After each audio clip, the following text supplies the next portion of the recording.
Two men have died in an early morning fire at the Morning Star Hostel on Divis Street, which is operated by the Legion of Mary. It's unlikely the hostel will be able to reopen on its current site. This report from Susan Miller. The two men who died were Hugh Brannigan and Jim Irvine, both from the Falls area. The blaze broke out on the ground floor and destroyed two rooms. Long-term residents were today coming to terms with the loss of two friends and their home.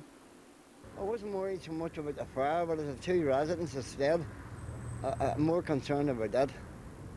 You know, you can fix a building up, but you can't fix a human being up. There's a terrible lot of smoke, you know, smoke.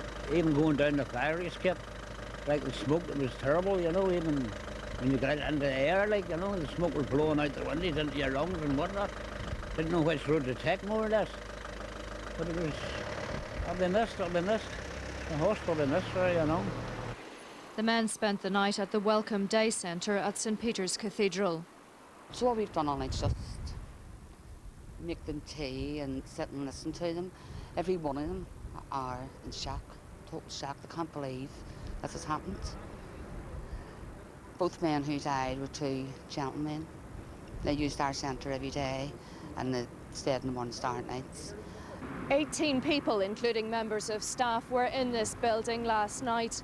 The fire service say, but for elaborate safety precautions, more people could have been killed. The building is fitted out with fire doors, and indeed one of these fire doors at the bottom of the staircase from the dining room where the fire had occurred held the fire back. There was some leakage of smoke, but it wasn't enough to stop the rest of the residents getting out of the building. The housing executive is working with agencies such as social services to try to rehome the hostel's residents.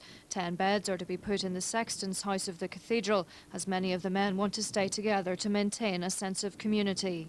Where people live in hostels, they're looking for safety and security, sometimes with many other problems to deal with, though that's not true of all the residents in this hostel, and therefore to experience a tragic accident like this is deeply regretful and very, very sad this morning. An investigation into the cause of the fire is continuing. Susan Miller, UTV Live, West Belfast.